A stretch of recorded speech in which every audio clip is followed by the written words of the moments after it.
Tax in আছামিজৰ অন্য এটা ভিডিঅ'লৈ আপোনাক স্বাগতম।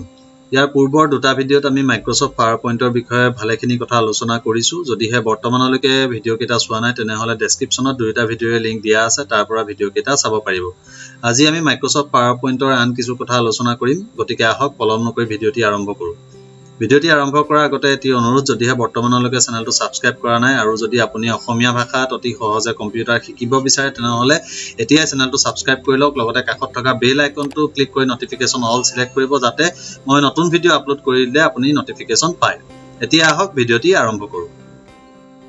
ইতিমধ্যে পূৰ্বৰ ভিডিঅ'কেইটাত আমি হোম টেব আৰু ইনচাৰ্ট টেবৰ বিষয়ে ভালেখিনি কথা আলোচনা কৰিছোঁ, গতিকে আগৰ ভিডিঅ'কেইটা চালে হোম টেব আৰু ইনচাৰ্ট টেবৰ সকলোবিলাক কথা আপোনালোকে বুজি পাব নিশ্চয়।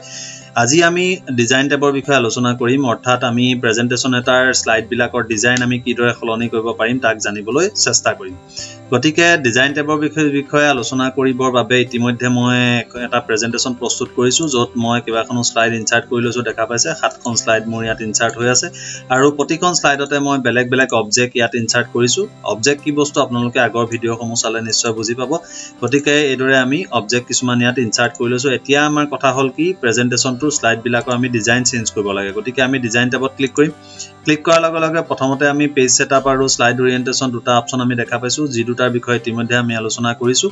গতিকে আমি তাৰ পাছত আমি এটা অপশ্যন দেখা পাইছোঁ থিম, অৰ্থাৎ আমি থিমটো আমি কিদৰে চেঞ্জ কৰিব পাৰিম। ইয়াত আমি দেখিবলৈ পাম যে বহুতো থিম ইয়াত আছে আৰু এই সৰু এৰ'টোত যদি আমি ক্লিক কৰোঁ তেনেহ'লে আৰু বহুতো থিম ইয়াত আমি দেখিবলৈ পাম।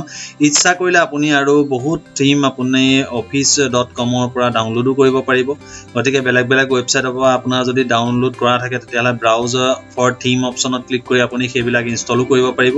গতিকে এইদৰে আপুনি বিভিন্ন ধৰণৰ থিম আপুনি আপোনাৰ মাইক্ৰ'ছফ্ট পাৱাৰপইণ্টত আপুনি ব্যৱহাৰ কৰিব পাৰিব।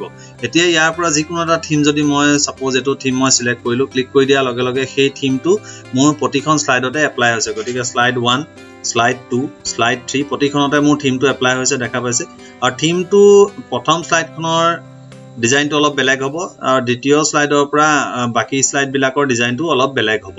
গতিকে প্ৰথম শ্লাইডখন যিহেতু আমাৰ মাষ্টাৰ শ্লাইডখনৰ ডিজাইন সদায় অলপ বেলেগ হয়। গতিকে আমি দেখা পাইছোঁ যে সেই থিমটো মোৰ প্ৰতিখন শ্লাইডতে এপ্লাই হৈছে আৰু থিমটোৰ ওপৰত বেছ কৰি মোৰ ফণ্টবিলাকৰ ডিজাইনো চেঞ্জ হ'ব। গতিকে ফণ্টৰ ডিজাইনটো ইয়াত চেঞ্জ হৈছে।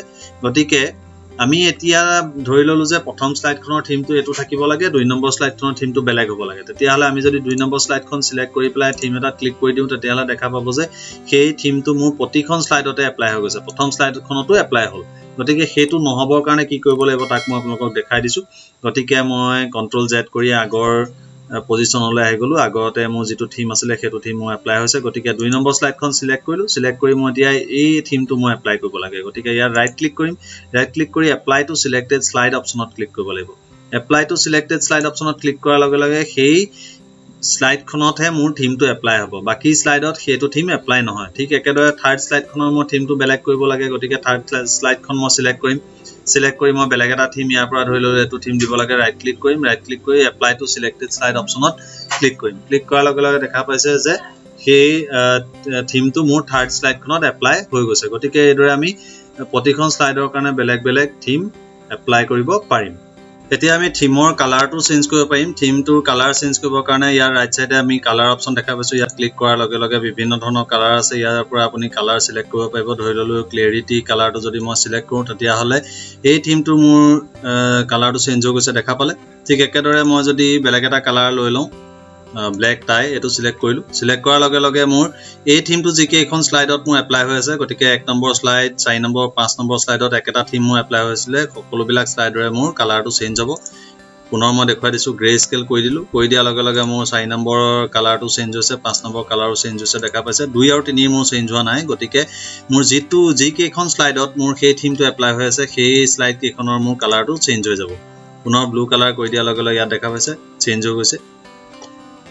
এইদৰে আমি কালাৰ চেঞ্জ কৰিব পাৰিম আৰু আপুনি যদি ইচ্ছা কৰে তেনেহ'লে বাকী শ্লাইডৰো ঠিক একেদৰে কালাৰটো চেঞ্জ কৰিব পাৰিব। এইটো থিম মই চিলেক্ট কৰিলোঁ, চিলেক্ট কৰি ইয়াত কালাৰ অপশ্যনত গৈ ইয়াৰ পৰা যিকোনো এটা কালাৰ আপুনি ইচ্ছা অনুসৰি চেঞ্জ কৰিব পাৰিব। এইখনৰ কালাৰটো যদি চেঞ্জ কৰিব ইচ্ছা কৰে তেনেহ'লে আপুনি ইয়াৰ পৰা কালাৰ চেঞ্জ কৰিব পাৰিব। এতিয়া আমি কালাৰৰ লগতে ফণ্টটো আমি চেঞ্জ কৰিব পাৰিম। ফণ্ট চেঞ্জ কৰিবৰ কাৰণে ইয়াত দেখা পাইছে, ইয়াত ক্লিক কৰিব পাৰি।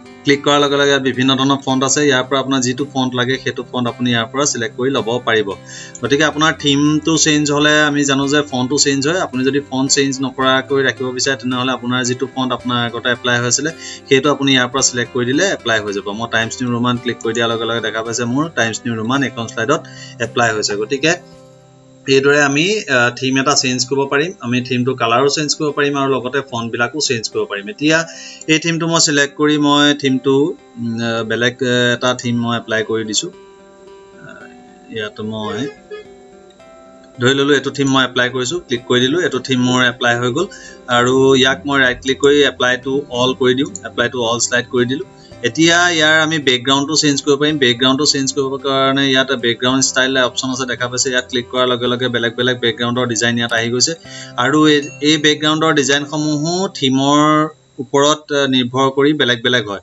গতিকে এটো থিমৰ কাৰণে এইটা ডিজাইন পাইছো মই যদি বেলেগ এটা থিম লওঁ তেনেহলে বেকগ্ৰাউণ্ড ষ্টাইল আমি বেলেগ বেলেগ পাম ঠিক একেদৰে মই যদি এটো থিম লওঁ তেতিয়াহলে ইয়াতো বেলেগ বেকগ্ৰাউণ্ড ষ্টাইল আমি বেলেগ বেলেগ পাইছো গতিকে বেকগ্ৰাউণ্ড ষ্টাইল বিলাক থিমটোৰ ওপৰত নিৰ্ভৰ কৰি বেলেগ বেলেগ হ'ব আৰু এতিয়া মই পুনৰ আগৰ থিমটো এপ্লাই কৰিম এপ্লাই কৰি বেকগ্ৰাউণ্ড ষ্টাইল এটা ইয়াত মই এপ্লাই কৰি দিছো দেখা পালে এটো এপ্লাই কৰি দিলো ইয়াত হাইড বেকগ্ৰাউণ্ড গ্ৰাফিক অপচন আছে ইয়াত ক্লিক কৰি দিয়াৰ লগে লগে মোৰ যেটো থিমৰ বেকগ্ৰাউণ্ডৰ যেটো গ্ৰাফিক আছিল গ্ৰাফিকটো মোৰ ইয়াৰ পৰা নাইকিয়া হৈ যাব গতিকে এইদৰে আমি বিভিন্ন ধৰণে বেকগ্ৰাউণ্ডৰ ষ্টাইলটো আমি চেঞ্জ কৰিব পাৰো বেকগ্ৰাউণ্ড ষ্টাইলৰ কাৰণে আপুনি যদি নিজৰ ইচ্ছা অনুসৰি বেলেগ এটা বেকগ্ৰাউণ্ড দিব বিচাৰে তেনেহলে ইয়াত ফৰমেট বেকগ্ৰাউণ্ড এটা অপচন আছে ইয়াত ক্লিক কৰিব লাগিব ক্লিক কৰাৰ লগে লগে ইয়াৰ পৰা আপুনি নিজৰ ইচ্ছা অনুসৰি বেকগ্ৰাউণ্ড বনাব পাৰিব সলিড ফিল আছে সলিড ফিলত কালাৰ আপুনি চেঞ্জ কৰিব পাৰিব যেনেকুৱা কালাৰ লাগে ইয়াত কালাৰ আছে আপুনি ট্ৰান্সপাৰেন্সিটো বঢ়াব কমাব পাৰিব ঠিক একেদৰে গ্ৰেডিয়েন্ট ফিল আছে বিভিন্ন ধৰণৰ গ্ৰেডিয়েন্ট ফিল আপুনি ইয়াৰ পৰা বনাই ল'ব পাৰিব পিকচাৰ আৰু টেক্সচাৰ ফিল আছে